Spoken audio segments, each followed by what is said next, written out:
Hello and welcome to Scrolling with Ceazor. Today is May 12th, 2026. I've got a fair bit of tweets for you, not as much as usual. I had to do something this morning, run some errands, so I'm a little bit behind schedule, but let's get this done as soon as I can, and I'll share some of the news of today. So, as you can see, all of the candles are red today. We are down about 2 to 3% on all of our coins, and we're bouncing around near a local bottom, so it doesn't look too bad right now. But it could get worse, but it could also recover quite quickly. So let's just stick it out. Okay, so the first thing I want to share with you is an article here from Optimism.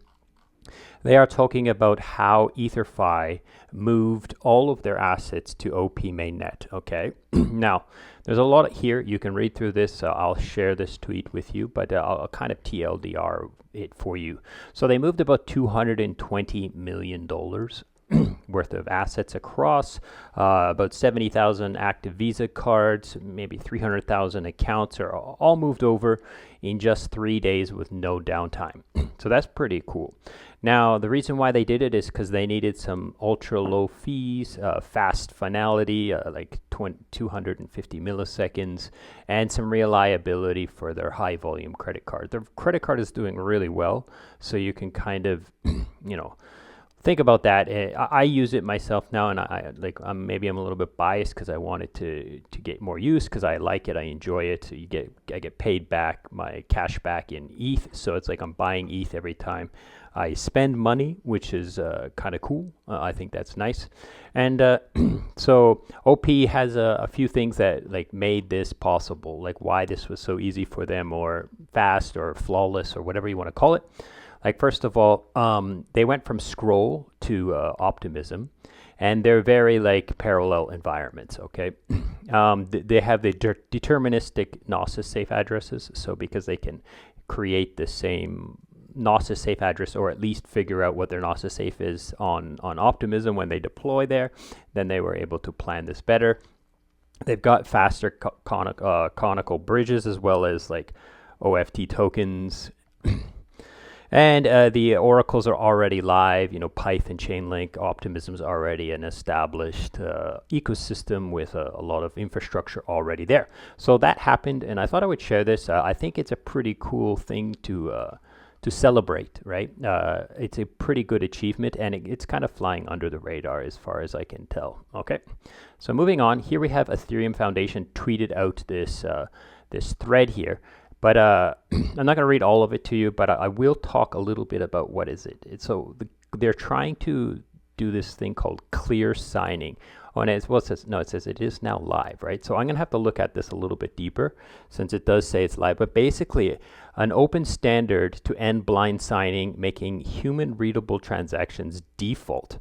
So as most of the time when we are signing transactions with Rabby and stuff like that, it's pretty good now at telling us what are we doing, what are we achieving, and so forth. But when you see it on your ledger, it's just like a hexadecimal, hard, impossible to read, and you have to click it into blind signing, right? So they've achieved this new thing called clear signing, which will allow the UX to improve, and that's awesome. And I'm happy that they are working towards creating a better user experience for everyone on Ethereum.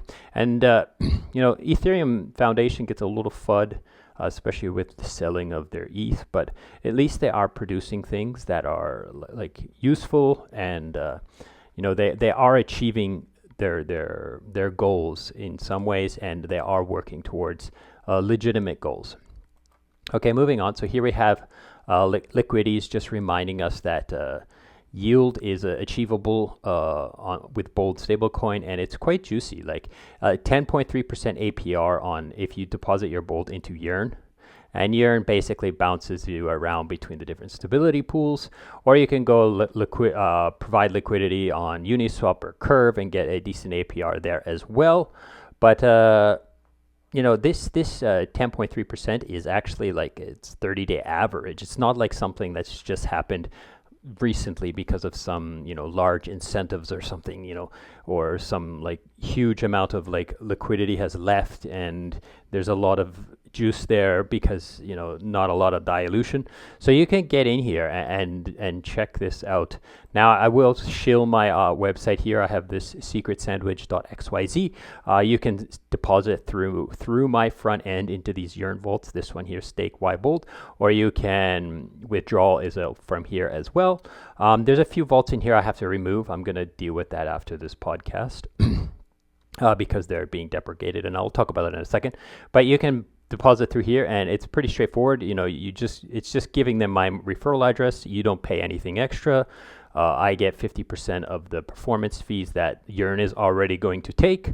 So nothing changes for you, but I get a little extra from you depositing through my front end. So consider that, please. Moving on, here we have Aave. Aave tweeted this out yesterday, and basically it's the idea that like the plaintiff judge that was like, you know, told Arbitrum that they have to freeze the ETH because some other place wants it, some other people think it's their ETH now because it was stolen by North Korea and they have some rights. If you don't know what's going on here, I don't want to get into all the details of it because it's going to take a while to explain it, but I'm pretty sure everybody knows what this is all about. But basically this new news is that the judge has basically said, oh, Arbitrum DAO can now move the ETH that was, you know, from this incident. They can send it to Aave LLC. And I thought about this for a little while, and I did retweet this, and I basically said that, like, this sounds a lot more like the judge and the plaintiff are like, you know, Aave is a lot easier to sue or to control or than Arbitrum DAO. So let's let them hold it.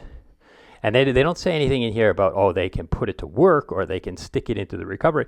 They're just like, let's send it to their custody. Okay.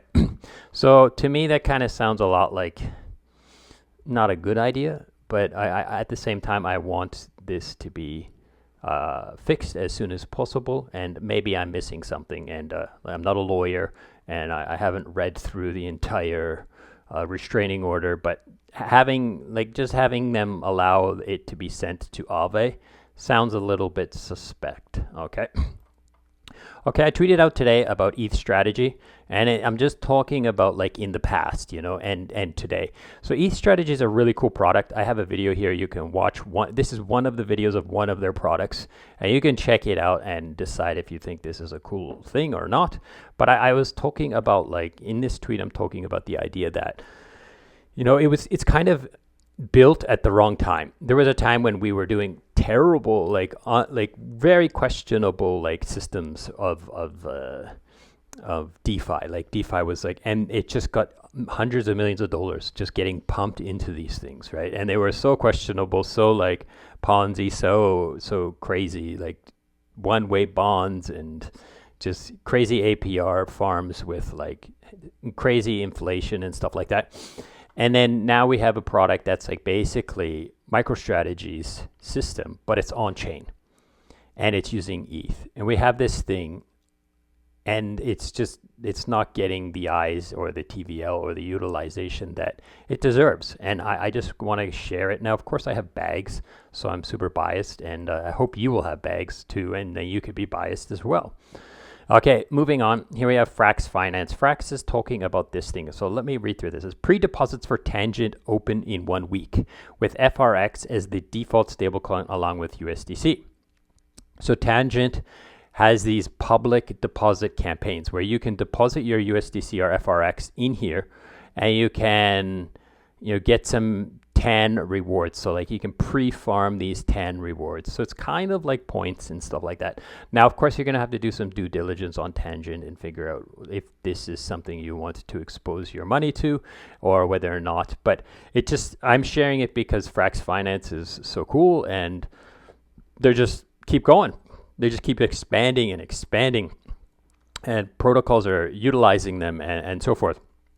But this Tangent is basically, it's your favorite CDP stablecoin launching soon. So it's another stablecoin called USDG, and it kind of seems like, you know, it's just going to be backed by FRX or USDC. Again, I got to look through it.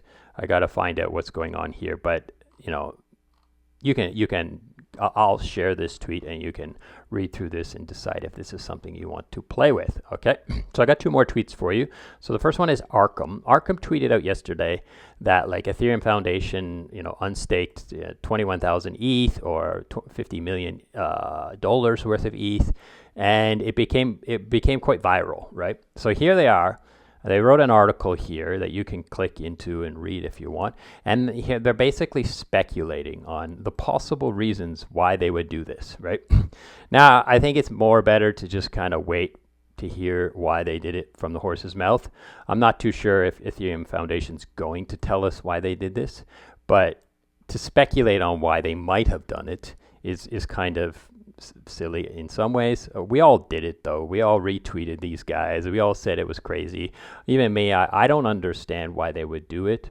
Like, the only thing I can think of that makes logical sense, is they want to reduce their exposure to Lido, or they want to reduce Lido's market share. So they want to send that ETH to a different staking platform. Maybe Rocket Pool would be great, or EtherFi, or any of these other possibilities. And or they can maybe spin up their own, that would be pretty wonderful, but I don't think they'll do that. But anyhow, so that has happened, and you can read through this article and see why Arkham thinks they might have done it, and so forth. Last one I'm going to talk about is Yearn Finance. I'll share this tweet as well. Basically, there's a list of vaults here that they are closing down. And the reason that they say it here is to consolidate and streamline operations. Some of these vaults are pretty, I wouldn't say questionable, but low utilization, low TVL or low APR. And it's like, why run all of these vaults when they can just consolidate things? And basically they're going to focus more on their mainnet vaults, as well as the vault, this one here that I have shared. So USDY vault, which kind of is a multi-chain, multi-bridgeable thing. That's probably what they're going to do here. But anyway, so if you are in any of these vaults, I would highly suggest you go and check it out. And go to Yearn Finance, pull your vaults, pull your deposits out of these vaults and decide where to move it. Now, again, I've still got them listed here, so I'm going to move them as soon as I can. And that's it for today. So thank you for listening, and goodbye.